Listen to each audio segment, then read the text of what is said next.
Praise the Lord. Praise the Lord. ഇരിക്കുക.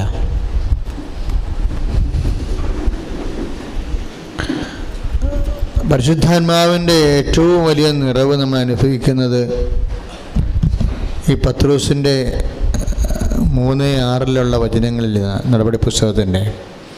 അതായത് ഒരു മനുഷ്യൻ എന്തുമാത്രം മൈനസ്സാകാം, 0 മൈനസായി പോകുകയാണ്. ഒന്ന് ഈശോയുടെ അഭാവം, അതുപോലെ തന്നെ എന്നിട്ടും പ്രാർത്ഥനയിൽ നിന്ന് ആ മനുഷ്യൻ മാറുന്നില്ലല്ലോ. അതാണ് ഞാൻ ആ മനുഷ്യനെ പാറയെന്ന് വിളിക്കണത്.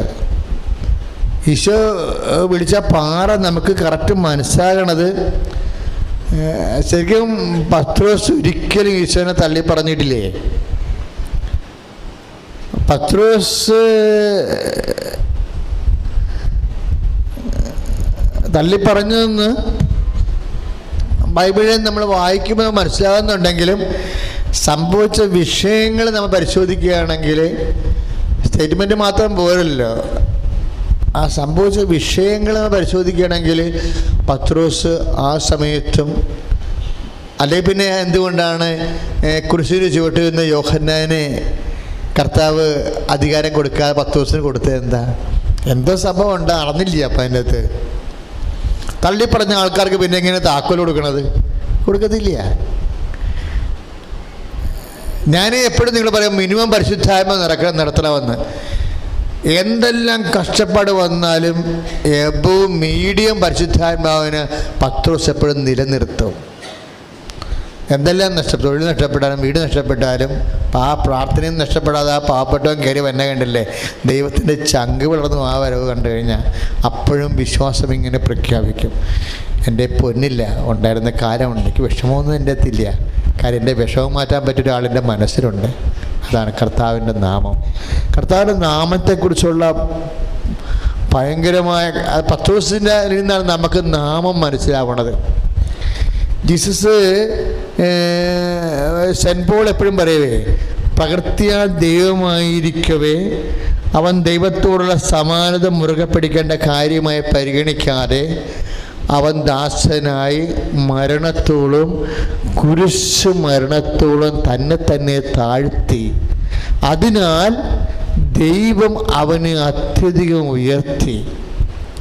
എല്ലാ നാമങ്ങളെക്കാൾ ഉന്നതമായ നാമം അവിടത്തേക്ക് നൽകിയെന്ന് ഇപ്പം ഫിലിപ്പിയർ 2:6-7 പൗലോസ് പറയും.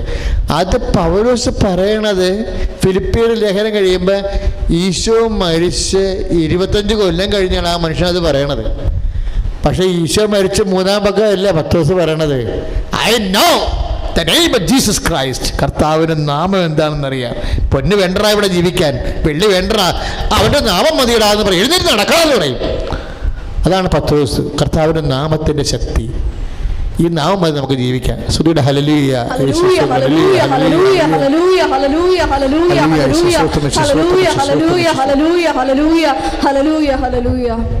അവൻ എഴുന്നേറ്റ് നടന്നു ഈ നാമത്തിൻ്റെ ശക്തിയാൽ.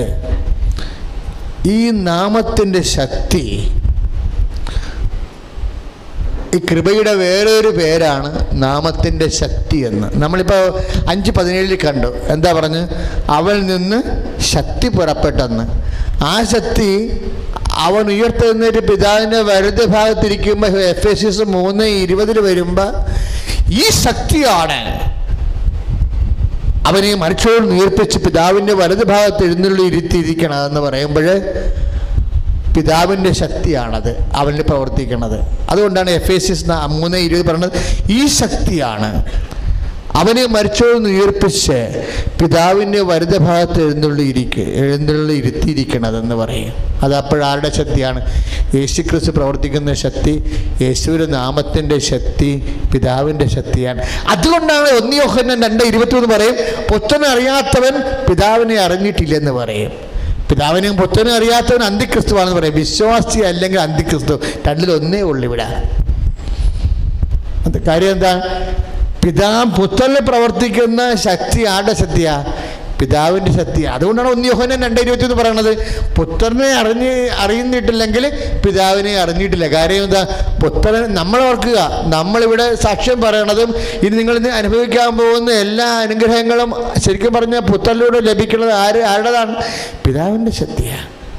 അതുകൊണ്ടാണ് പുത്രനെ അറിയാത്തവൻ പിതാവിനെ അറിഞ്ഞിട്ടില്ല എന്ന് പറയണത്. പിതാവിനെ പുത്രനെ അറിഞ്ഞിട്ടില്ലെങ്കിൽ അവൻ അന്തിക്രിസ്തുവാണെന്നാണ് പറയണത്, അവിശ്വാസി എന്നല്ല പറയണത്. നേരെ ഓപ്പോസിറ്റായിട്ട് മാറുകയാണ്. കാര്യം ഒരിക്കലും പ്രകാശം ലഭിച്ച ആള് അതിൽ വീണു പോയാൽ അവൻ്റെ അന്ത്യസ്ഥിതി ആദ്യത്തേക്കാൾ മോശമായിരിക്കും എന്ന് പറയുമ്പോൾ അതേ വാല്യൂവിലാണ് വരണത്, അന്തിക്രിസ്തു ആയിരിക്കുമെന്നാണ്. വിശ്വാസം നഷ്ടപ്പെടുത്തിട്ട് ഏത് കോമരത്തിനെ കല്യാണം കഴിച്ചാലും നീ അന്ത്യക്രിസ്തു ആയിരിക്കും, ഒരു സംശയമില്ല കരുതി. അഥവാ അങ്ങനെ അകപ്പെട്ടു പോയ ആൾക്കാർ കണ്ണുനീരുടെ അവസാനം വരെ നീ പ്രാർത്ഥിക്കണം, കർത്താവേ അകപ്പെട്ട് അറിയാതെ പോകേണ്ടതാണ്, എനിക്ക് എൻ്റെ ആത്മാവ് നഷ്ടപ്പെടുത്താനുള്ള പെടാത്ത വഴികളിലേക്ക് എന്നെ തലിക്കഴിപ്പിച്ച് എന്നെ നയിക്കണമേ എന്ന് കണ്ണുനീരോടെ പ്രാർത്ഥിക്കുമ്പോൾ നിനക്കും അവനും, അല്ലെങ്കിൽ അവനും നിനക്കും അതിൻ്റെ കുഞ്ഞുങ്ങൾക്കും കർത്താവിനെ അറിയാനും അറിഞ്ഞ് നിത്യജീവൻ പ്രാപിക്കാനും കർത്താവ് സഹായിക്കും. സുദൂര ഹല്ലേലൂയ ഹല്ലേലൂയ ഹല്ലേലൂയ ഹല്ലേലൂയ ഹല്ലേലൂയ ഹല്ലേലൂയ ഹല്ലേലൂയ ഹല്ലേലൂയ ഹല്ലേലൂയ ഹല്ലേലൂയ ഹല്ലേലൂയ യേശുവേ നന്ദി, യേശുവേ സ്തോത്രം. സുദൂര ഹല്ലേലൂയ ഹല്ലേലൂയ ഹല്ലേലൂയ ഹല്ലേലൂയ ഹല്ലേലൂയ ഹല്ലേലൂയ ഹല്ലേലൂയ ഹല്ലേലൂയ ഹല്ലേലൂയ ഹല്ലേലൂയ മഹത്വം മഹത്വം മഹത്വം മഹത്വം. Glory glory glory glory. ഹല്ലേലൂയ ഹല്ലേലൂയ ഹല്ലേലൂയ ഹല്ലേലൂയ ഹല്ലേലൂയ ഹല്ലേലൂയ ഹല്ലേലൂയ ഹല്ലേലൂയ ഹല്ലേലൂയ ഹല്ലേലൂയ. പരിശുദ്ധാത്മാവേ പരിശുദ്ധാത്മാവേ ശ്രമത്തിലെന്നാണ് പരിശുദ്ധാത്മാവേ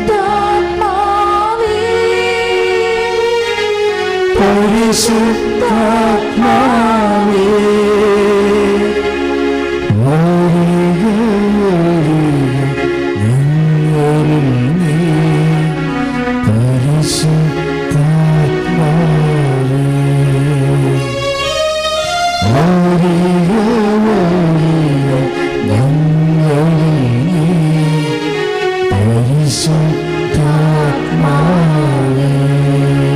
കൈകളെത്തി പിടിച്ചുകൊണ്ട് പരിശുദ്ധാത്മാവേ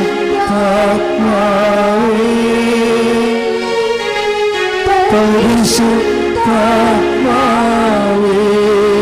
ശക്തിയോട് ചേർന്ന് വേണം. പരിശുദ്ധാത്മാവേ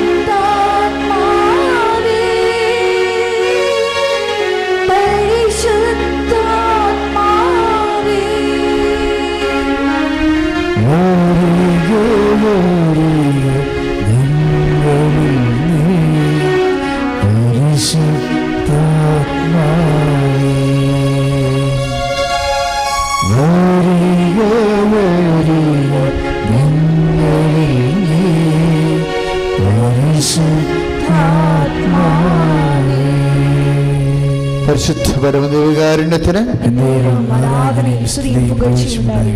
ഇപ്പോഴേ ശക്തി കൃപയെക്കുറിച്ച് പറഞ്ഞ അവസാനം നമ്മൾ ആദ്യ വിശ്വാസം വന്ന നോട്ടിലേക്ക് തിരിച്ചു വരികയാണ്. എന്താണ് ആദ്യം പറഞ്ഞത്? എന്താണ്? എന്നിൽ നിന്ന് അവനിൽ നിന്ന് ശക്തി നിർഗളിച്ചെന്ന് പറഞ്ഞ് ഇപ്പോഴ് പറയുന്നത് അവൻ്റെ നാമത്തിനാണ് ശക്തിയുള്ളതെന്ന്. കാര്യം ആ ശക്തി പിതാവ് കൊടുത്ത ശക്തിയാണെന്ന് പറയുന്നുണ്ട്. എന്നിട്ട് എഫേസ്യസ് 3:20 പറയുന്നു, ഈ ശക്തി പിതാവിൻ്റെ ഈ ശക്തിയാണ് അവന് മരിച്ചവരെ ഉയർപ്പിച്ച് പിതാവിൻ്റെ വലതുഭാഗത്ത് നിന്നുള്ള ഇരുത്തിയിരിക്കണമെന്ന് പറയണം. ഈ ശക്തിക്ക് തന്നെ നമുക്ക് കൃപയെന്ന് പറയണത് നമ്മൾ പറയണതല്ല, പൗലോസ് പറഞ്ഞതാ. ഈ ശക്തി, അതായത് അച്ഛൻ ആദ്യ ദിവസം പറഞ്ഞിരുന്നു കാറ്റ് അനുഗ്രഹവും കറണ്ട് കൃപയുമാണെന്ന്, ഇല്ലേ? നമുക്കെന്താ ഇപ്പോൾ കൃപാഭിഷേക ധ്യാനത്തിൽ വരണം? നമുക്കെന്താ വേണ്ടത്? കാറ്റല്ല വേണ്ടത്. കറണ്ട് ഉണ്ടാകുമ്പോൾ കാറ്റ് താനേ ഉണ്ടായിക്കൊള്ളും. മനസ്സിലായില്ലേ? കൃപയുണ്ടെങ്കിൽ ബാക്കിയില്ല. കൃപയുണ്ടെങ്കിൽ എന്താ ഗുണമെന്ന് അറിയാമോ? ഞാൻ മനസ്സിലാക്കിയത് എൻ്റെ അനുഭവത്തിൽപ്പെട്ട കാര്യങ്ങളാണ്. സാധ്യതകളുടെ കവാടങ്ങൾ ഇങ്ങനെ തുറന്നിടും പിതാവ്. അതായത് നീ ഒരു ദൈവവേദനാണെന്ന് ദൈവത്തിന് തോന്നിയ പിന്നെ നിന്നെ സഹായിക്കാൻ 100 പേര്. നീ എവിടെയെങ്കിലും ചെല്ലുമ്പോൾ, ഇപ്പോൾ എന്നോട് ഒരു നേഴ്സ് സൗദി അറേബ്യയിൽ നിങ്ങോട്ട് പോരുമോ എന്ന് പറഞ്ഞ് വെച്ചാൽ പ്രാർത്ഥിക്കണമെന്ന് വെച്ചാൽ യുദ്ധം നടക്കുകയാണ്, യുദ്ധഭൂമി കൂടിയാണ് എൻ്റെ ബസ് പോയിട്ട് വേണം എയറോഡ്രോമിൽ ചെല്ലാൻ. യുദ്ധം നടക്കുകയാണ്, യുദ്ധഭൂമി കൂടിയാണ്, അവിടെ ബോംബും ഷെല്ലും വീഴുന്നുണ്ട്, കുറച്ച് പേർക്ക് കാഷ്വാലിറ്റി ഉണ്ടായിട്ടുണ്ട്. പക്ഷേ എനിക്ക് പോകാതിരിക്കാൻ പറ്റത്തില്ല. എന്നെ റിലീവ്ഡായി, ലീവ് റിലീവ്ഡായി, എനിക്ക് 2.5 മാസം കഴിഞ്ഞ് വന്നാൽ മതി. ഇവിടെ ഇന്നോട്ട് പ്രത്യേകിച്ച് കാര്യമില്ല, ശമ്പളം കിട്ടത്തില്ല, പിന്നെ എല്ലാം വെക്കേറ്റ് ചെയ്തിരിക്കുകയാണെന്ന് പറഞ്ഞു. അപ്പോൾ പോകാം, പക്ഷേ പോകാൻ പറ്റും, ഞാൻ പോകുന്ന ഷെല്ല് വീഴുന്ന സ്ഥലങ്ങളിൽ കൂടിയാണ് പോകുന്നത്, അച്ഛൻ പ്രാർത്ഥിച്ചേക്കണമെന്ന് പറഞ്ഞു. ഞാൻ പറഞ്ഞു നീ പോരെ, കൊന്തെടുത്ത് കൈ പിടിച്ചോളാൻ പറഞ്ഞു. അപ്പോൾ കൊന്തെടുത്ത് കൈ പിടിക്കാന്ന് പറഞ്ഞാൽ ഇവളൊരു ഭയങ്കര കമാൻഡോയാണ്. കാര്യം സൗദി അറേബ്യയിൽ ബൈബിളും കൊന്ത ഉപയോഗിച്ച് കഴിഞ്ഞാൽ അവർ ചുട്ടുകളയും. പക്ഷേ ഇവിടെ കൊന്തുണ്ട്, അതെങ്ങനെയെങ്കിലും ഒപ്പിച്ചിരിക്കും. അത് വേറെ, അതാണ് കർത്താവുമായിട്ടുള്ള അത് വേറെ സാധനം. ഞാൻ കുറേ ഇതുപോലുള്ള സംഭവത്തെ കണ്ടിട്ടുണ്ട്, പ്രസ്ഥാനങ്ങളെന്ന് പറയും. എന്ന് വെച്ചാൽ ഒരു പണിയും ആടെയും നടക്കത്തില്ല. കർത്താവിൻ്റെ മകളെ, കർത്താവെന്ന് പറഞ്ഞാൽ പിന്നെ തേകത്തിൻ്റെ അപ്പുറത്തും ഇപ്പുറത്തും ഇല്ല, ചാകണേ ചത്തു കളയും.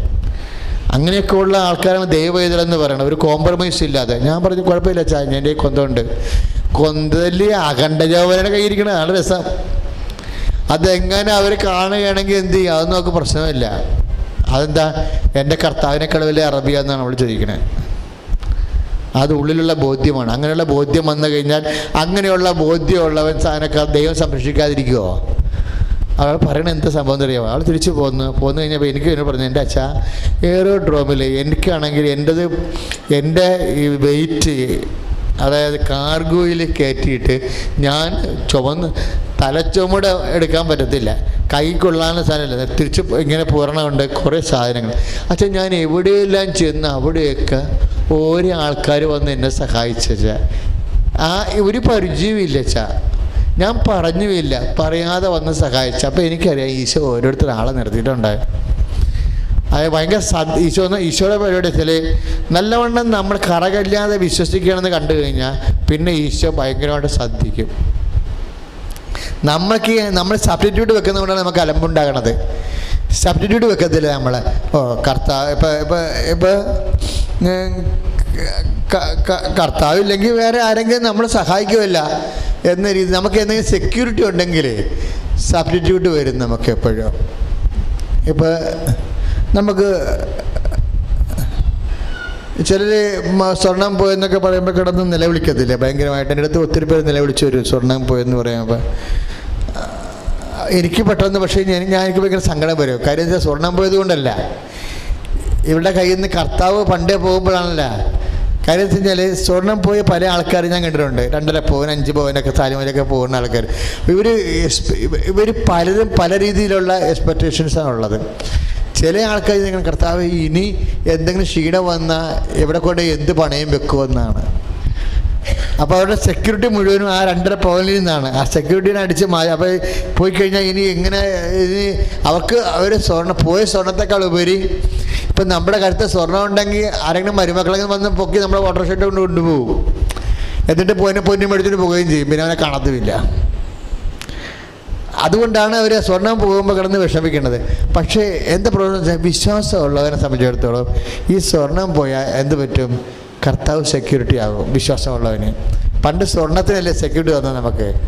പണ്ട് നമുക്ക് സ്വർണം ഉണ്ടായപ്പോൾ സ്വർണത്തിന് സെക്യൂരിറ്റിയാണ്. സ്വർണം പോകുമ്പോൾ വിശ്വാസമുള്ളവന് കർത്താവ് ആരാണെന്ന് കർത്താവിന് സെക്യൂരിറ്റി കിട്ടും. അപ്പോഴെന്താ, ഒരു രോഗം വന്നിട്ട് സ്വർണം പണയം വെക്കുന്നതിനേക്കാൾ നല്ലത് എന്താണ്? രോഗം വരാതിരിക്കണില്ലേ?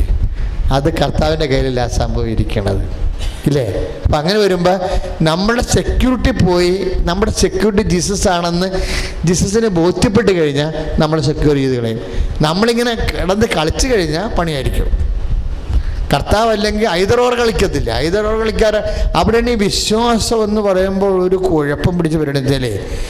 വിശ്വാസം എല്ലാവർക്കും ഉണ്ടെന്ന് അച്ഛൻ അതേ പറഞ്ഞല്ലോ. പക്ഷെ അപ്പോൾ ഈശോ ചോദിക്കും, അത് ടെസ്റ്റ് ചെയ്തതാണെന്ന് ചോദിക്കും. വിശ്വാസം ആദ്യ ദിവസത്തിലേക്ക് നമ്മൾ തിരിച്ചു വരികയാണ്. അതായത് നമുക്ക് വിശ്വാസം ഉണ്ടോയെന്ന് ചോദിച്ചു കഴിഞ്ഞാൽ നമ്മൾ ഉണ്ടെന്ന് പറയണമെങ്കിൽ കർത്താവ് ചോദിക്കുന്നത് എന്താണത്? ടെസ്റ്റ് ചെയ്തതാണെന്ന് ചോദിക്കുന്നത്. ടെസ്റ്റ് എന്ന് വെച്ച് കഴിഞ്ഞാൽ എന്താ പ്രശ്നം? അതായത് ഇപ്പോൾ 1 പത്രോസിൻ്റെ ഈ ദിവസങ്ങളിലൊക്കെ വന്ന വചനമാണത്. 1 പത്രോസിൻ്റെ 1:7 പറയണത്. അതായത് പരീക്ഷകളെ അതിജീവിച്ച വിശ്വാസം ഊതിക്കാച്ചിയ പൊന്നിനേക്കാളും വിലയുള്ളതാണെന്ന്. അപ്പോൾ അതിജീവിച്ച വിശ്വാസമൊന്നും ഉണ്ട് അതിൻ്റെ അകത്ത്. വിശ്വാസം എന്ന് ചോദിച്ചാൽ ഉടനെ ബൈബിൾ ചോദിക്കും അതിജീവിച്ചതാണോ എന്ന് ചോദിക്കും. പറഞ്ഞ മനസ്സിലായി? ഇപ്പോൾ 1-10-1:7 പരീക്ഷകളെ അതിജീവിച്ച വിശ്വാസം. അത് പറഞ്ഞേ. പരീക്ഷകളെ അതിജീവിച്ച വിശ്വാസം ഊതിക്കാച്ചിയ പൊന്നിനേക്കാളും വിലയുള്ളതാണ്. അപ്പൊ വിശ്വാസം അവിടെ 2 തരമായി വന്നു. ഒന്നെന്താണ്? പരീക്ഷകളെ അതിജീവിക്കാത്ത വിശ്വാസമുണ്ട്, പിന്നെ പരീക്ഷകളെ അതിജീവിച്ച വിശ്വാസമുണ്ട്. വിശ്വാസമായെന്ന് പറഞ്ഞാൽ ഉടനെ തന്നെ നമ്മളത് പരീക്ഷകളെ അതിജീവിച്ച വിശ്വാസമായിരിക്കണം. അല്ലെങ്കിൽ അതൊന്നും വാല്യൂ ഉള്ളതല്ല. പഴയ നോട്ടില്ലേ നമ്മുടെ, ഇപ്പം കൊണ്ടൊക്കെ അടുത്ത ചിലപ്പോൾ അകത്താകും നമ്മൾ. ഇപ്പം പഴയ നോട്ട് ഇപ്പോൾ എടുത്തു കഴിഞ്ഞാൽ പഴയ നോട്ട് ഗവൺമെൻറ് നോട്ട് തന്നെയാണ്, പക്ഷെ അതിന് ഇപ്പം കാണിച്ചാൽ ചിലപ്പോൾ നമ്മൾ അകത്താകും. അതുപോലെയാണ് പഴയ വിശ്വാസം എന്ന് പറയുന്നത്. ഈ ടെസ്റ്റ് ചെയ്യാത്ത വിശ്വാസത്തിന് കാര്യം 40 വയസ്സായി, വിശ്വാസം ടെസ്റ്റ് ചെയ്തിട്ടില്ല, അപ്പോൾ അത് പഴയ നോട്ട് പോലെയായി. 40 വയസ്സായി പക്ഷേ വിശ്വാസം ടെസ്റ്റ് ചെയ്തിട്ടില്ല. ഇപ്പം നിൻ്റെ ഒരു ഭർത്താവ്, അയാൾക്ക് ഇപ്പോഴത്തെ മെയിൻ സംഭവം എന്ന് വെച്ച് കഴിഞ്ഞാൽ ഈ എപ്പോഴും ഭയങ്കര ഫ്രണ്ട്ഷിപ്പല്ലേ. ഇപ്പം ഏറ്റവും കൂടുതൽ ഫ്രണ്ട്ഷിപ്പ് ആർക്കാണ് ഉള്ളത്? കല്യാണം കഴിച്ചവർക്കാണ് ഉള്ളത്. കല്യാണം കഴിച്ചവരുടെ ഫ്രണ്ട്ഷിപ്പ്. അപ്പോൾ അതിൻ്റെ പേര് ഭയങ്കര ചില ഫ്രണ്ട്ഷിപ്പൊക്കെ സാധാരണ ഫ്രണ്ട്ഷിപ്പാണ്, ചില ഇതൊക്കെ കുറച്ച് ചുറ്റിക്കളി കൂടുതലാണ്. പക്ഷേ ചില വൈഫുമാർക്ക് ബുദ്ധിബോധമില്ലാതെ കാരണം ഇവളൊക്കെ ഇത് വെച്ചുകൊണ്ട് ഭയങ്കരമായിട്ട് അലറുകയും പ്രശ്നം ഉണ്ടാക്കുകയും ഭക്ഷണം വെക്കാതിരിക്കുകയും പള്ളിയിൽ പോകാതിരിക്കുകയും ചെയ്യുമ്പോൾ എല്ലാം കുളമാകും. എന്താ കാര്യം? ടെസ്റ്റാണ് വന്നിരിക്കുന്നത്. ഹസ്ബൻഡ് ഇപ്പോൾ ഉണ്ടോ ഇല്ലയോ എന്ന് നമുക്കറിയേണ്ട കാര്യമില്ല. പക്ഷേ ഇവൾ ഈ വിഷയത്തെ കൈകാര്യം ചെയ്യുന്ന രീതി എന്താ? ഭക്ഷണം വെക്കാതിരിക്കുക, അല്ലെങ്കിൽ ഏറ്റവും ഈ പെണ്ണുങ്ങളെ നിങ്ങളുടെ കൂട്ടത്തിൽ 90% പേര് സ്റ്റാൻഡേർഡ് പോഴത്തികളാണ്. എന്താ കാര്യം എന്നറിയാമോ? എന്തെങ്കിലും ഭർത്താവിനെ കുറിച്ച് സംശയം തോന്നിയ ഉടനെ നിങ്ങൾ ചെയ്യുന്ന പരിപാടി ശാരീരിക ബന്ധത്തിന് സ്റ്റോപ്പ് പേയ്മെൻ്റ് അടിക്കും, ശാരീരിക ബന്ധം നിർത്തിവെക്കും. മണ്ടത്തരമില്ല, അതിനേക്കാൾ വലിയ മണ്ടത്തരമുണ്ട്. അത് ബുദ്ധിയുള്ള പെണ്ണുങ്ങളാണെങ്കിൽ സമ്മതിക്കത്തില്ല. ചില പൊട്ടി പെണ്ണുങ്ങൾ ശാരീരിക ബന്ധം ഉടനെ സ്റ്റോപ്പ് ചെയ്ത് കളയും. അത് ഏറ്റവും വലിയ മണ്ടത്തരമാണ്, ഒരിക്കലും ചെയ്യരുത്. കാര്യം ഈ മനുഷ്യനെ സൃഷ്ടിച്ചു കഴിഞ്ഞപ്പോൾ ദൈവം അവിടെ ഐക്യത്തിനും സ്നേഹത്തിനും വേണ്ടി വെച്ചിരിക്കുന്ന സംഭവമാണത്. അതിൻ്റെ അകത്ത് സെക്സ് മാത്രമല്ലേ ഉള്ളത്, അതിൻ്റെ അകത്ത് വേറെ കുറേ അധികം ഐറ്റംസ് ഉണ്ട്. അത് മെയിൻറ്റെയിൻ ചെയ്ത് പോകുന്നില്ല എന്നുണ്ട്. അതുകൊണ്ടാണ് ഞാൻ എപ്പോഴും നിങ്ങളോട് പറയണത്, ഒരിക്കലും നമ്മൾ ഗൾഫിലുള്ള വൈഫിനോട് ഹസ്ബൻഡിനോട് ഒരിക്കലും നമ്മൾ ഒരു പരിധി വിട്ട് കയർത്ത് സംസാരിക്കരുത്. പ്രത്യേകിച്ച് പഴയ ആൾക്കാരോട് സംസാരിക്കാം, പുതിയ ആൾക്കാരോട് നമ്മൾ സംസാരിക്കരുത്. ഒരു 40 വയസ്സ് താഴെയുള്ളവരോട് സംസാരിക്കരുത്, കയർത്ത് സംസാരിക്കരുത്. ചിലപ്പോൾ അവിടെ നിന്ന് മണ്ടത്തരം കാണിച്ച് കാണുവർ. ചില പൈസ ആയിരിക്കുക, അതിൻ്റെ പേരിൽ നമുക്ക് ഇവിടെ പ്രശ്നം ബുദ്ധിമുട്ടുണ്ടാകുകയോ കല്യാണത്തിൽ പോകാതിരിക്കുക, അല്ലെങ്കിൽ ബന്ധുക്കൾ നമ്മൾ തെറി പറയുക, തോന്നിയവാസം പറയുക ചെയ്യും. അതൊക്കെ ഇതിനകത്ത് ഉള്ളതാണ്. അതിൻ്റെ പേരിൽ നമ്മൾ തന്തയ്ക്ക് വിളിക്കാൻ തോന്നിയവാസം പറയുക ചെയ്ത് കഴിഞ്ഞാൽ കുഴപ്പമെന്ന് കഴിഞ്ഞാൽ കൈവിട്ട സൂത്രമാണ്. ഞാൻ പറഞ്ഞ അമ്മമാർക്ക് പോലും ഒരു പരിധി കഴിഞ്ഞാൽ ഇവർ ഈ നമ്മുടെ സംസ്ഥാനം വിട്ടു പോയവരടുത്ത് പോയതാണത്. അതവരെ സംരക്ഷിച്ച് നിർത്തിയില്ല എന്നുണ്ടെങ്കിലുണ്ടല്ലോ, പിന്നെ നിങ്ങൾ അമ്മയല്ല. അവിടെ അമ്മയ്ക്കൊരു വിലയൊന്നും ഇല്ല. വില ആർക്കാണ് വിലയെന്ന്? നമ്മളൊരു പനി വന്നു, പനി വരുമ്പോൾ നമുക്കിപ്പോൾ ഒരു പാരസെറ്റമോൾ തരണത് ആരാണ്? അവരാണ് നമ്മുടെ അമ്മ, നമ്മുടെ ഭാര്യ, നമ്മുടെ ഭർത്താവ്. വേറെ അത് വലിയ വലിയ വിശേഷമൊന്നും പറയേണ്ട കാര്യമില്ല. എൻ്റെ പൊന്നു തന്നല്ല നിന്നെ വിട്ടത്, ആനയാണല്ല കൂനിയാണെന്നൊക്കെ ഇപ്പോൾ ഫോണിൽ സംസാരിക്കാമെന്നല്ലാതെ അതൊക്കെ അവർ ശരിയാണ് ശരിയാണ് ഞാനൊന്നും പറഞ്ഞില്ല. അമ്മ ദേവൻ്റെ അമ്മ, ദേവൻ നീ മിണ്ടായിട്ട് നിനക്ക് ബോധിയല്ലേ, എനിക്ക് വിശ്വാസം ഇല്ല എന്നൊക്കെ പറഞ്ഞ് അവർ കുറേ ഭയങ്കര സുന്ദരൻ ഡയലോഗ് അരക്കി തെച്ചതൊക്കെ പറയും.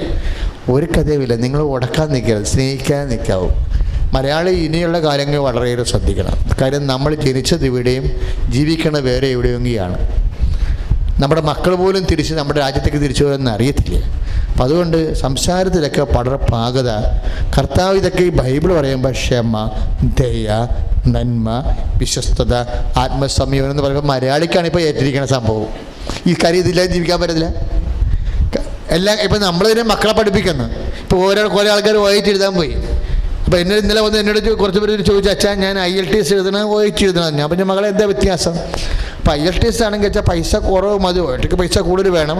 പക്ഷേ OELTക്ക് ആണെങ്കിൽ പിന്നീട് ഒരു വിഷയം പോയാൽ നമുക്ക് പാച്ചപ്പ് ചെയ്തെടുക്കാം. IELTSന് പോയാൽ 1 പോയാൽ 4 പിന്നെ എഴുതണം. അങ്ങനെയുള്ള പ്രശ്നങ്ങൾ കുറേ പ്രോബ്ലംസ് ഉണ്ട്. അപ്പോൾ ഉടനെ അങ്ങനെയൊക്കെ വരുമ്പോഴാണ് മെസ്സേജ് എടുക്കേണ്ടി വരുന്നത്. അങ്ങനെയാണ് മെസ്സേജ് എടുക്കേണ്ടി വരുന്നത്. അപ്പോൾ മെസ്സേജ് എടുക്കണമെങ്കിൽ കുഴപ്പമില്ല, കുറച്ച് പരിപാടി. ഇവിടെ പ്രേക്ഷിതർക്ക് മാത്രമേ മെസ്സേജ് എടുക്കത്തുള്ളൂ, വെറുതെ മെസ്സേജ് എടുക്കത്തില്ല. ഇപ്പോൾ തപസ് ചെയ്താൽ നിങ്ങൾ ഓക്കെ, പക്ഷെ നിങ്ങളുടെ കയ്യിൽ പ്രേക്ഷിത പ്രവർത്തനത്തിൻ്റെ കാർഡ് ഉണ്ടാകണം. കർത്താവിൻ്റെ ആളാണെന്നില്ലെന്ന് അച്ഛനെ അറിയണം. അതായത് ഈശ്വരൻ അറിയാത്തവരെ നിങ്ങൾ അറിയിച്ചത്, അറിഞ്ഞവരെ ആഴപ്പെടുത്താൻ വേണ്ടി കൃപാസനത്തിലുള്ള പത്രമാണ്. ആ പത്രം വാങ്ങിച്ച് സ്വന്തം നിരക്ക് തന്നെ അക്രൈസ്തവർക്ക് വിതരണം ചെയ്യണം. പ്രാർത്ഥിച്ച് വിതരണം ചെയ്തിട്ട് അവർ പ്രാർത്ഥനയ്ക്ക് വരണം. അവർ വരണ്ടെന്ന് നിങ്ങൾ തിരക്കേണ്ട കാര്യമില്ല. അവർ കർത്താവ് അനുവദിക്കുന്നത് വന്നോളും. പക്ഷേ പ്രേക്ഷിത പ്രവർത്തനം കറക്റ്റാണെങ്കിൽ കാർഡ് കാണിച്ചാൽ മതി. ഈ തപസ്സിൻ്റെ കാർഡും തപസ്സിൻ്റെ ബാഡ്ജ് കളയരുത്. തപസ്സിൻ്റെ ബാഡ്ജ് കണ്ട് പോയാൽ പിന്നെ നമുക്കുള്ളത് ഉടമ്പടി പ്രാർത്ഥനയേ ഉള്ളൂ. കാര്യം ഈ ഉടമ്പടി പ്രാർത്ഥന തപസ്സിൻ്റെ ഈ ബാഡ്ജിന് 3 മാസത്തെ ഗ്യാരണ്ടി ഉണ്ട്, ഡേറ്റ് ഉണ്ട് അതിന്മേ. ആ 3 മാസത്തെ ഗ്യാരണ്ടി ആകുമ്പോൾ അത് കളയും, അത് മാറ്റും. അത് വെച്ച് പിന്നെ അച്ഛനെ കാണാൻ പറ്റത്തില്ല. അച്ഛനെ കാണണമെന്നുണ്ടെങ്കിൽ ഇതിൻ്റെ വെച്ചിട്ട് പത്രത്തിൻ്റെ കാർഡ് നിങ്ങളുടെ കയ്യിൽ ഉണ്ടാകണം. പത്രത്തിൻ്റെ കാർഡ് ഉണ്ടെങ്കിൽ അതൊക്കെ അവസാനം പറയും, എപ്പോഴാണ് വരേണ്ടതെന്ന് പറയും. പണ്ടൊക്കെ ഭയങ്കര പാടായിരുന്നു, 3 മാസം 2 മാസം കഴിഞ്ഞിട്ട്. കാര്യം 900 പേര് ഈ 400 പത്രത്തിൻ്റെ കാർഡ് എടുത്തിട്ട് 900 പേര് ലൈനിൽ കിടക്കുകയാണ്. ആ പുതിയ ആൾക്കാരൊന്നും എടുക്കാൻ നമുക്ക് എത്ര ആഗ്രഹം ഉണ്ടായാലും പറ്റത്തില്ല. പക്ഷേ ഇപ്പോൾ എടുക്കുന്നുണ്ട്, ഒരു പ്രത്യേക രീതിയിൽ എടുക്കുന്നുണ്ട്.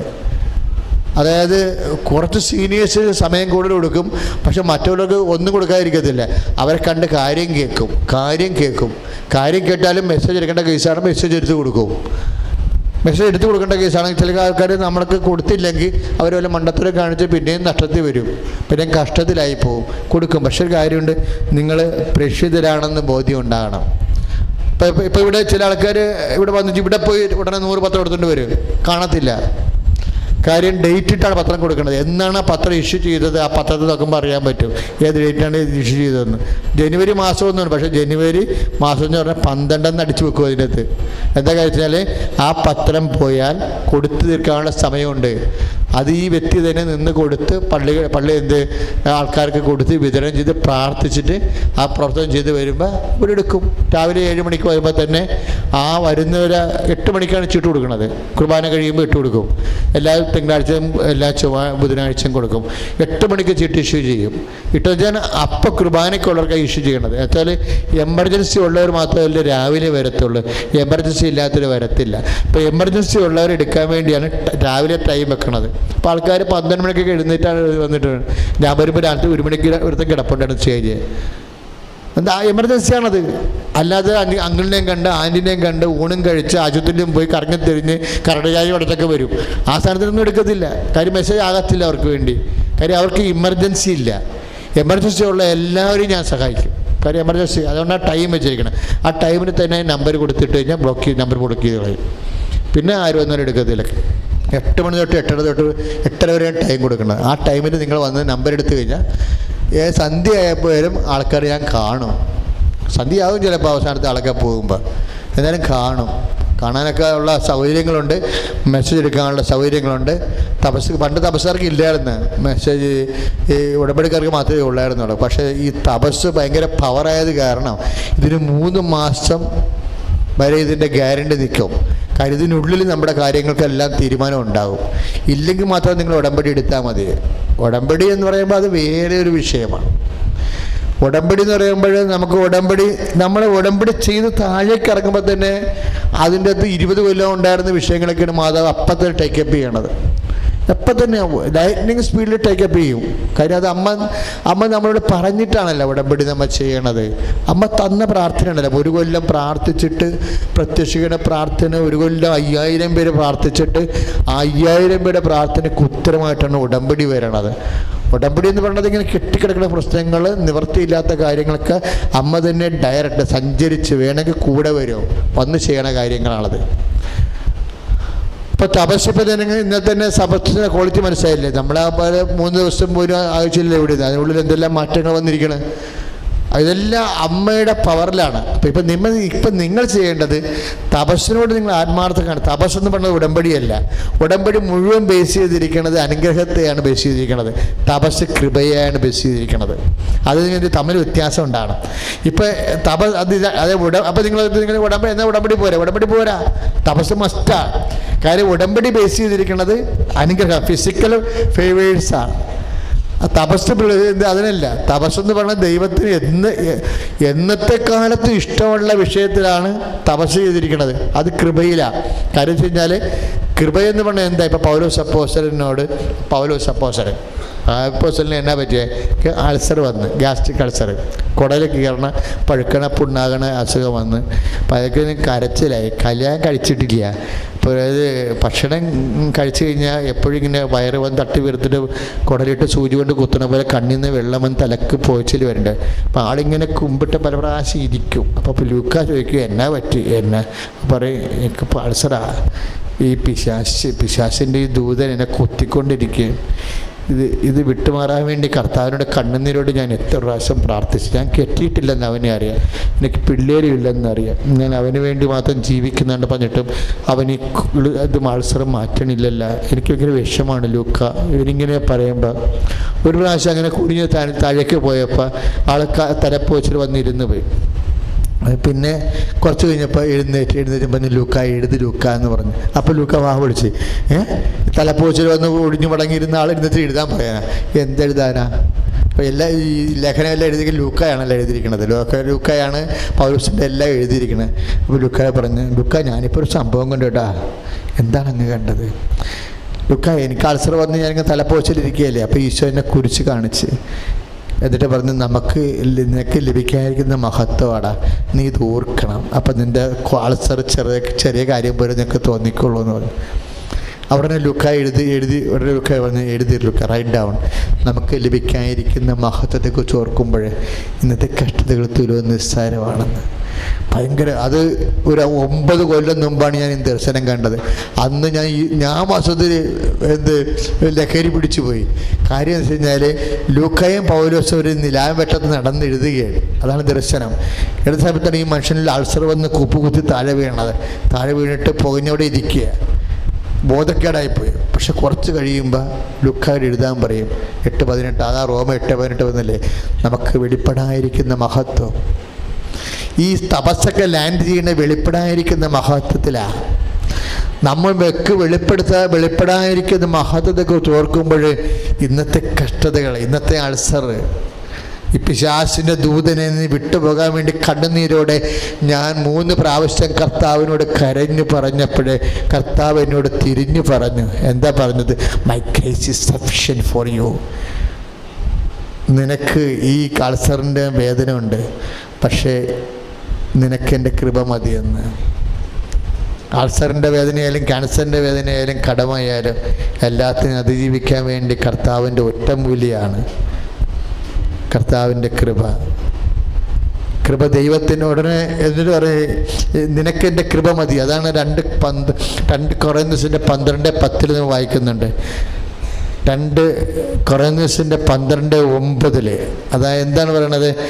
അതായത് യേശുക്രിസ്തുവിൻ്റെ ശക്തി നമ്മിലേക്ക് ആവഹിക്കാൻ വേണ്ടി എന്ന് പറഞ്ഞേ, യേശുക്രിസ്തുവിന്റെ ശക്തി നമ്മിലേക്ക് ആവഹിക്കാൻ വേണ്ടി ഞാൻ എൻ്റെ ബലഹീനതയെ ഓർത്തുകൊണ്ട് സ്തുതിക്കും. ഇത് എപ്പോഴാണ് ഈ വചനം വരണത്? ഈ മനുഷ്യൻ അൾസറടിച്ച് തല പുകഞ്ഞ് താഴെ വീണതിന് ശേഷമാണ് പൊങ്ങിയിട്ടിത് പറയണത്. എന്താണ് പറയണത്? കർത്താവ് പറഞ്ഞു കൊടുത്ത്, കർത്താവേ എത്ര നാളാണ് ഞാൻ ഈ രോഗത്തിന് വേണ്ടി പ്രാർത്ഥിക്കുന്നു. അപ്പോഴവരോട് പറയും, എടാ ആരോടും ഞാൻ പറഞ്ഞിട്ടില്ല. ഈ രോഗമുണ്ടായിട്ടും മനുഷ്യനുണ്ടായിട്ടും നിനക്ക് മാത്രമല്ല അൾസർ വന്നിരിക്കുന്നത്. ഓരോ തലമുറകളും ആയിരങ്ങൾക്ക് അൾസർ വന്നിട്ടുണ്ട്. അൾസർ വന്ന് ഒത്തിരി പേര് മരിച്ചും പോയിട്ടുണ്ട്. അവരോട് ആരോടും പറയാത്ത രഹസ്യം നിൻ്റെ ചെവി ഞാൻ പറയാം. ഞാൻ നിൻ്റെ അൾസർ എടുത്ത് മാറ്റത്തില്ല, പക്ഷെ അൾസർ വെച്ച് ഞാനൊരു കളി കളിക്കും. എന്താ? എൻ്റെ കൃപ ഇതിലൂടെ ഞാൻ നിനക്ക് തരും. കാര്യം അത് നിനക്ക് മതിയാവും, ഈ ലോകത്തും വരാനിരിക്കുന്ന ലോകത്തും. ഹല്ലേലൂയ, ഹല്ലേലൂയ, ഹല്ലേലൂയ, ഹല്ലേലൂയ, ഹല്ലേലൂയ.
അമിതബലം സാന്ത്വനമായി നടത്താം, അമിതബലം സാന്ത്വനമായി നടത്താം. കൃപകളുടെ അതിന് പകർന്നിടുക ഈ ഭൂമിയിലും യാത്രയിൽ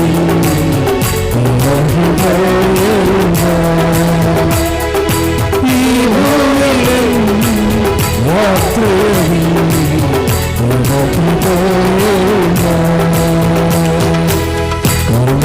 സാഗരമേ സുഖക്കൊടുമ്പയിലേറുമ്പോ സാഗരമേ സുഖക്കൊടുമ്പയിലേറുമ്പോ മേഘത്തിൽ തടകളുടെ എന്നെ സാന്ത്വനമായി നടത്താം, മേഘത്തിൽ തടകളുടെ എന്നെ സാന്ത്വനമായി നടത്താം. കൃപകളുടെ അവനെ പകർന്നിടുക ഈ ഭൂമിയിലും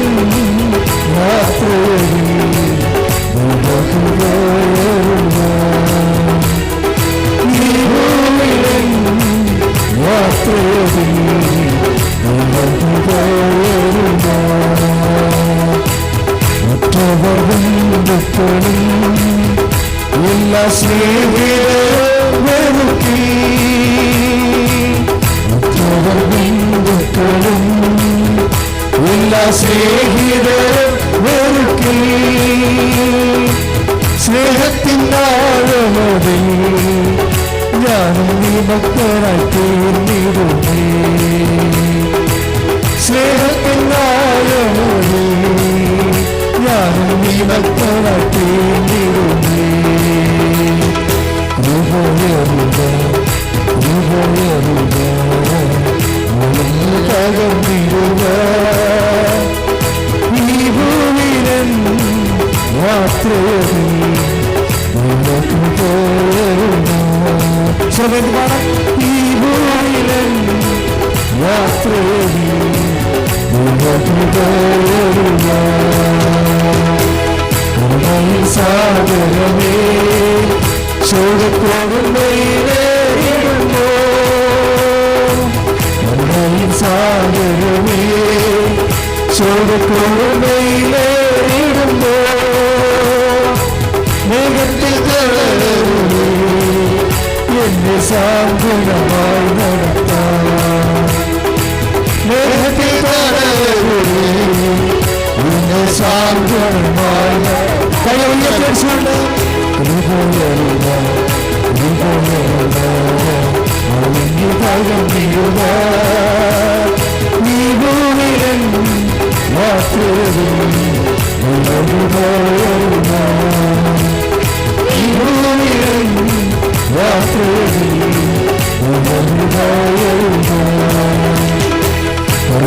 സാഗരമേ ചോടക്കോടുമയിലേടുമ്പോ സാഗരമേ ചോടക്കോടുമയിലേടുമ്പോ മേഘത്തിൽ തളരുമേ എന്റെ സാന്ത്വനമായി നടത്താം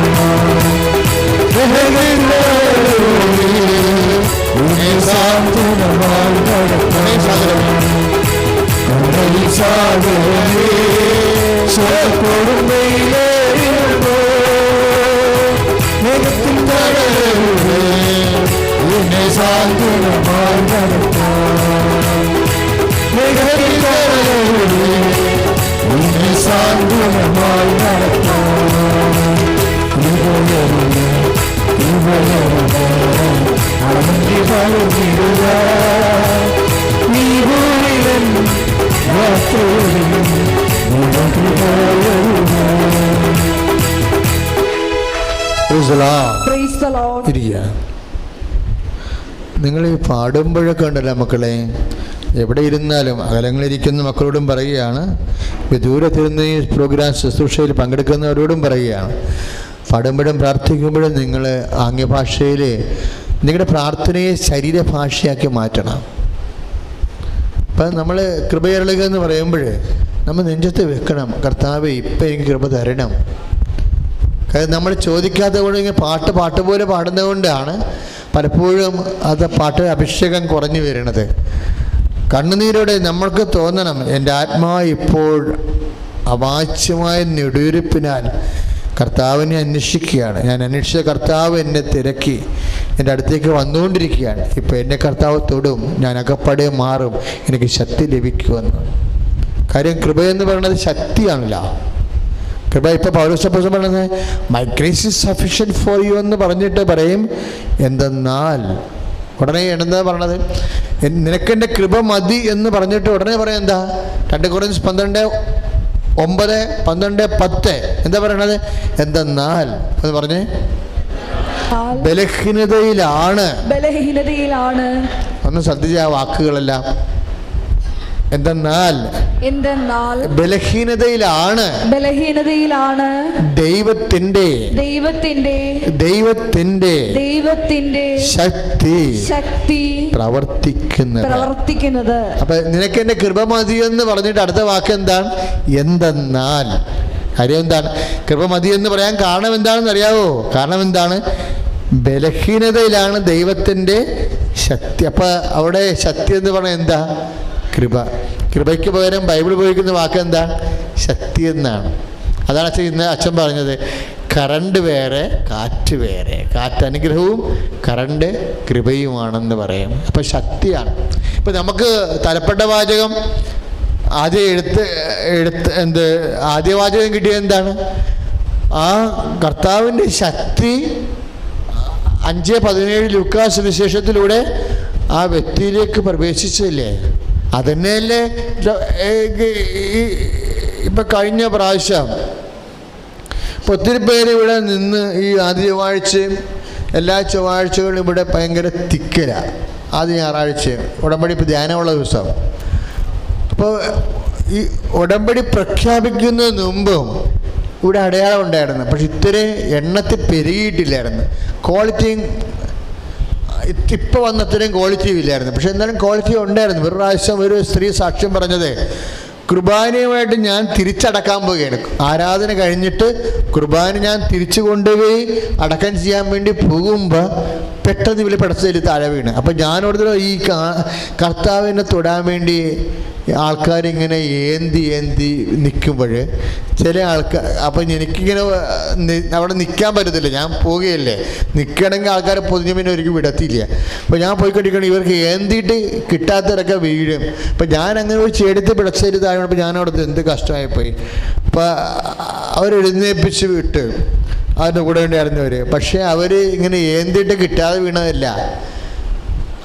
കർത്താവ് അങ്ങനെ പോകുന്ന സമയത്ത് പെട്ടെന്നൊരു കാറ്റടിച്ച് ഇവർക്ക് കാറ്റടിച്ചുകൊണ്ട് ഇവിടെ കരയാൻ തുടങ്ങി.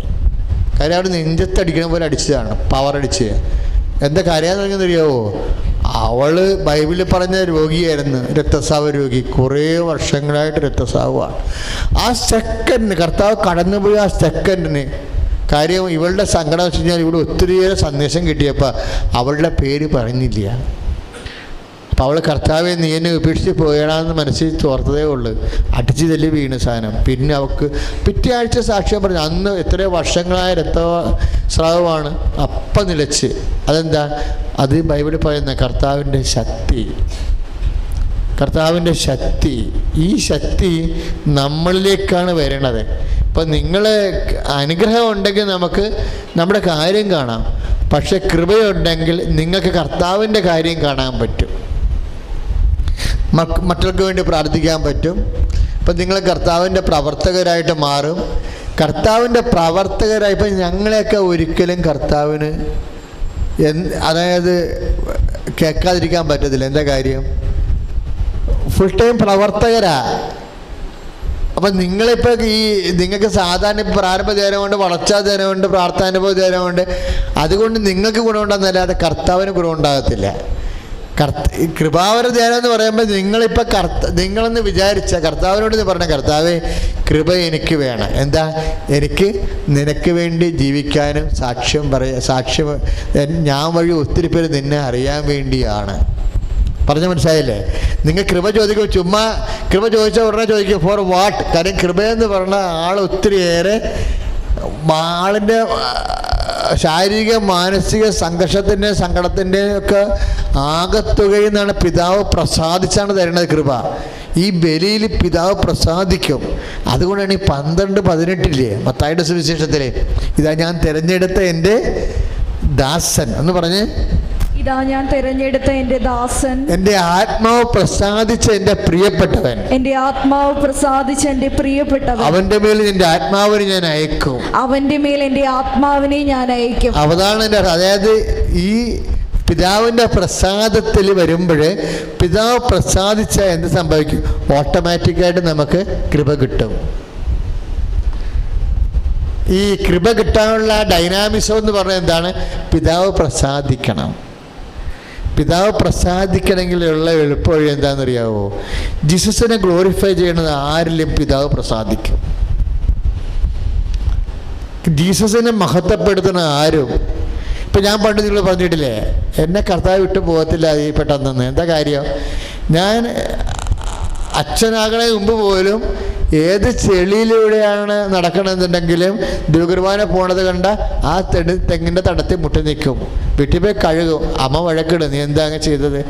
മാറി നിന്ന്, അതായത് ഇത് പൊക്കിയിട്ട് ഉടുപ്പ് പൊക്കിയിട്ട് പാൻസ് കൊണ്ട് മുട്ട കുത്തിയാൽ പൗരാഞ്ഞെന്നൊക്കെ ചോദിക്കും. അമ്മ ചോദിക്കുന്ന ചോദ്യം നമ്മൾ ഉത്തരം പറയത്തില്ല, യേശു നോയും പറയത്തില്ല. കാര്യം നമുക്കല്ലേ നമ്മുടെ കർത്താവിനെ അറിയത്തുള്ളൂ.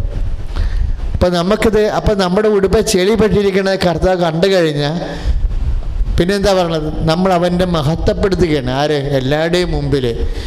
കർത്താവ് പോണ കാണുമ്പോൾ ചില ആൾക്കാർ ഇങ്ങനെ തിരിഞ്ഞു കളയും. ഇപ്പം ആശുപത്രിയിലൊക്കെ നമുക്ക് കുർബാന കൊണ്ട് പോകത്തില്ലേ? കുർബാന അപ്പോൾ ഒരു രോഗിനെ നോക്കാൻ നിൽക്കുന്ന ആൾക്കാരുണ്ടല്ലോ, അപ്പോൾ അവരൊക്കെ ആശുപത്രിയിലൊക്കെ അങ്ങോട്ട് ഇങ്ങനെ നടക്കണതില്ലേ, അവർ കത്തോലിക്കലായിരിക്കും. പക്ഷേ നമ്മൾ കുർബാന കൊണ്ട് ചെല്ലുമ്പോൾ അവരങ്ങോട്ട് എന്നൊക്കെ നിൽക്കുന്നു. പൊട്ടങ്ങളടിക്കും.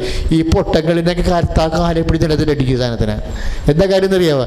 ഇവള് കർത്താവാണ് പോണെന്നറിഞ്ഞിട്ടും കർത്താവിനെ അംഗീകരിക്കാതെ മറ്റുള്ളവരുടെ മുമ്പിൽ, മറ്റ് ജാതിക്കാരൊക്കെ ഉണ്ടാകുമല്ലോ, ആരുടെ മുമ്പിൽ ഞാനൊരു വിശ്വാസിയാണെന്നോ പറയാതിരിക്കാൻ വേണ്ടിയാണ് ഞാൻ ഈ നാട്ടുകാരിയല്ലെന്നും പറഞ്ഞിട്ട് കളിക്കണത്. ഇതെന്താ പ്രശ്നം വെച്ച് കഴിഞ്ഞാൽ, ഇങ്ങനെ പൊട്ടങ്ങൾ കളിച്ചു കഴിഞ്ഞാൽ കുഴപ്പമെന്നറിയാമോ? ഞാൻ നിങ്ങളോട് പറഞ്ഞിട്ടുണ്ട്, നമുക്ക് എല്ലാവരെയും അളക്കാൻ പറ്റും, തൂക്കാനും പറ്റും. പക്ഷേ കർത്താവിനെ അളന്നാൽ തിരിച്ചളക്കും. അതാണ് പ്രശ്നം. തിരിച്ചളക്കുന്ന പിന്നെ ഈ പേപ്പട്ടി താങ്ങത്തില്ല. കാര്യം അവൾ കർത്താവിനെ അളക്കണം, അല്ലെങ്കിൽ അവൻ കർത്താവിനെ അളക്കണത് തിരിച്ചളക്കും. കാര്യം ഈശോ അത് എനിക്ക് ഈ വേഷം കെട്ടുണ്ടെന്ന് കർത്താവിന് നല്ലവണ്ണം അറിയാം. മനുഷ്യൻ കാര്യം കാണാൻ വേണ്ടിയാണെന്നും കാര്യത്തെടുക്കുമ്പോൾ കർത്താവിൻ്റെ അടുത്തുമ്പോൾ പോഴങ്ങൾ കളിക്കുമെന്നും എല്ലാം ഈശോക്കറിയാം. അതുകൊണ്ട് ഈശോ ഒരു കാര്യം പറഞ്ഞ്, മനുഷ്യരുടെ മുമ്പിൽ നീ ഏത് ക്രിസ്ത്യാനിയായാലും നീ വലിയ ജാടമൊന്നും പറഞ്ഞിട്ട് സാക്ഷ്യമൊന്നും പറയണ്ട, മര്യാദയ്ക്ക് എന്നെ ഏറ്റു പറയാൻ നോക്കണമെന്ന് പറയും. മനുഷ്യരുടെ മുമ്പിൽ എന്നെ ഏറ്റു പറഞ്ഞാൽ മാത്രമേ എൻ്റെ പിതാവിൻ്റെ മുമ്പിൽ ഞാൻ ഏറ്റു പറയത്തുള്ളൂ. അപ്പം നമുക്ക് കിട്ടിയിരിക്കുന്ന അത് എന്താ? മനുഷ്യരുടെ മുമ്പിൽ എന്നെ, അത് 10:32 കർത്താവിൻ്റെ വചനമല്ലേ? സ്തുതിയുടെ ഹല്ലേലൂയ, യേശുവേ സ്തോത്രം, ഹല്ലേലൂയ, ഹല്ലേലൂയ, ഹല്ലേലൂയ, ഹല്ലേലൂയ, ഹല്ലേലൂയ, സാഗരം, സ്തുതിയുടെ ഹല്ലേലൂയ, ഹല്ലേലൂയ.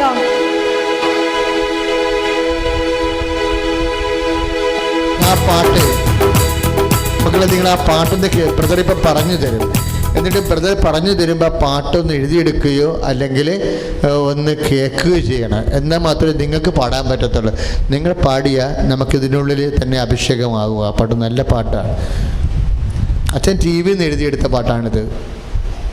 ടി വിയിൽ നിന്ന് ഞാൻ വാട്സപ്പിൽ റെക്കോർഡ് ചെയ്തിട്ട് എഴുതിയെടുത്തതാണ്. പിന്നീട് എൻ്റെ സഹപ്രവർത്തകനാണ് അത് മുഴുവൻ അപ്ലോഡ് ചെയ്ത് എടുത്തത്. നിങ്ങൾ ടി വിയിലൊക്കെ ഇതുപോലെ കാണുമ്പോൾ ഇപ്പോഴുള്ള മൊബൈൽ സംവിധാനങ്ങളൊക്കെ ഉപയോഗിക്കണം. എഴുതിയെടുക്കാവുന്നവർ എഴുതിയെടുക്കാം. കരുണയിൻ സാഗരമേ, കരുണയിൻ സാഗരമേ,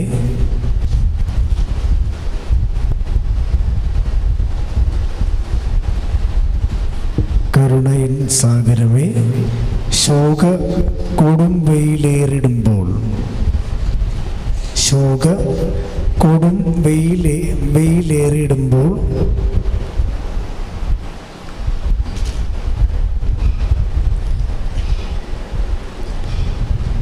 മേഘത്തിൻ തണലരുളി, മേഘത്തിൻ തണലരുളി എന്നെ സാന്ത്വനമായി നടത്താം.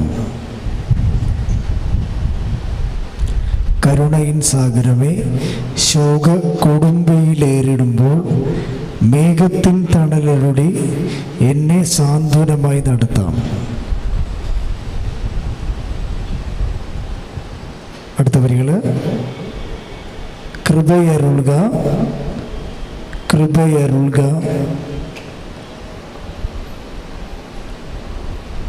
അളവന്നെ പകർന്നിടുക, അളവന്നെ പകർന്നിടുക. കൃപയരുൾക, കൃപയരുൾക, അളവന്നെ പകർന്നിടുക.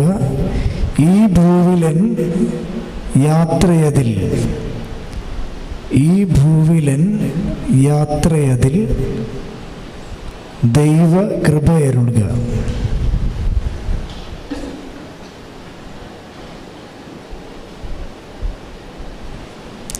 ഈ ഭൂവിലൻ യാത്രയതിൽ ദൈവ കൃപ അരുൾക.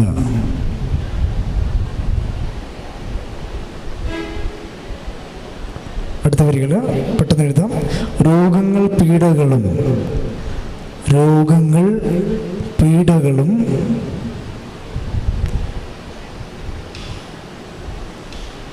രോഗങ്ങൾ പീഡകളും നിന്ന പരിഹാസമേറിടുമ്പോൾ, രോഗങ്ങൾ പീഡകളും നിന്ന പരിഹാസമേറിടുമ്പോൾ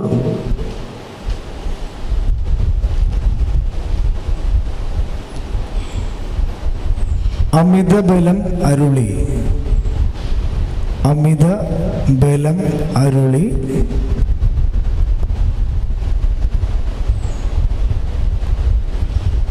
എന്നെ സാന്ത്വനമായി നടത്താം. അമിത ബലം അരുളി എന്നെ സാന്ത്വനമായി നടത്താം.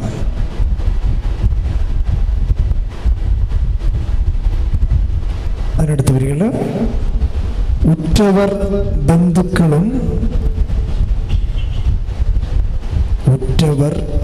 ബന്ധുക്കളും എല്ലാ സ്നേഹിതരും വെറുക്കിൽ, എല്ലാ സ്നേഹിതരും വെറുക്കിൽ.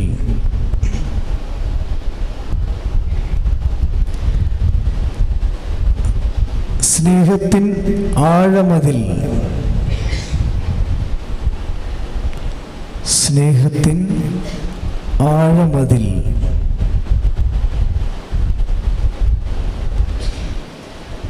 ഞാനും നിമഗ്നനായി തീർന്നിടുമേ.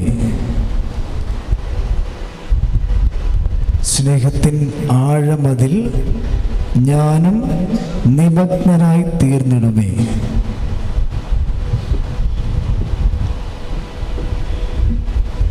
പാഠം ശ്രദ്ധിക്കുക. കരുണാൻ സാഗരമേ ശോകക്കൂടും വെയിലേറിടുമ്പോൾ, ചെന്ന് പാടാം. കരുണാൻ സാഗരമേ ശോകക്കൂടും വെയിലേറിടുമ്പോൾ, മേഘത്തിൻ തണലരുളി എന്നെ സാന്ത്വനമായി നടത്താം. മേഘത്തിൻ തണലരുളി എന്നെ സാന്ത്വനമായി നടത്താം. കരുണാൻ സാഗരമേ ശോകക്കൂടും വെയിലേറിടുമ്പോൾ, എല്ലാവരും പാടാം. കരുണാൻ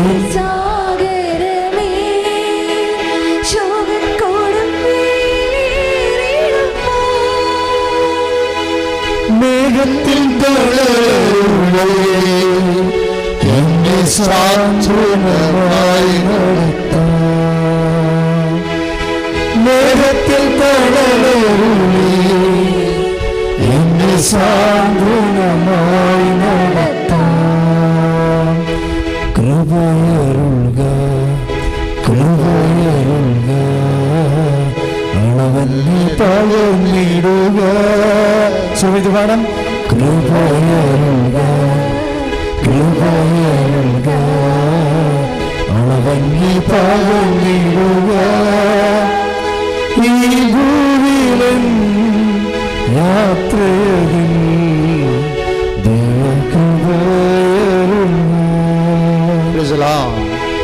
നമ്മൾ വളരെ ധ്യാനേതാണ്ട് കർത്താവ് വിചാരിക്കുന്ന മർമ്മങ്ങളിലേക്ക് പതുക്കെ പതുക്കെ ലാൻഡ് ചെയ്തുകൊണ്ടിരിക്കുകയാണ്. വചനങ്ങളുടെ അവസാനം ഈശോ പറഞ്ഞത്, മനുഷ്യരുടെ മുമ്പിൽ എന്നെ ഏറ്റുപറയുന്നവനെ എന്ന് പറഞ്ഞേ, മുമ്പിൽ എന്നെ ഏറ്റുപറയുന്നവനെ എന്റെ സ്വർഗസ്ഥനായ പിതാവിന്റെ മുമ്പിൽ, എന്റെ സ്വർഗസ്ഥനായ പിതാവിന്റെ മുമ്പിൽ ഞാനും ഏറ്റുപറയും. ഈ കൃപയ്ക്കുണ്ടാകുന്നൊരു ഗുണം അതാണ്. അതായത് ഏറ്റുപറച്ചിൽ പ്രധാനപ്പെട്ടതാണ്. മനുഷ്യരുടെ മുമ്പിൽ നമ്മൾ ഈശോനെ അനുഗ്രഹം ഏറ്റുപറയത്തില്ല ഒരിക്കലും. കൃപയാണ് ഏറ്റുപറയാൻ സഹായിക്കുന്നത്. അനുഗ്രഹം നമ്മൾ സ്റ്റേറ്റ്മെൻറ്റ് പറയും, കർത്താവിനെ സഹായിച്ചു എന്നൊക്കെ പറയും. പക്ഷേ നമ്മൾ കർത്താവിന് വേണ്ടി വേലയെടുക്കുക എന്നുള്ളത് വേറെയാണ്. കർത്താവ് നമുക്ക് ഇന്ന സാധനം തന്നു എന്ന് പറയണത് പറയാം, സാക്ഷ്യമായിട്ട് പറയാം. പക്ഷേ കർത്താവിന് വേണ്ടി വേലയെടുക്കുക എന്നുള്ളത് വേറെ വിഷയമാണ്. അത് കൃപ വേണം, അനുഗ്രഹം കിട്ടിയാൽ പോരാ. അതുകൊണ്ടാണ് ഈശോ പറയണത്, ഇപ്പോൾ 10:32 മത്തായിയുടെ സുവിശേഷം, മനുഷ്യരുടെ മുമ്പിൽ എന്നെ ഏറ്റുപറയുന്നവനെ പറഞ്ഞ്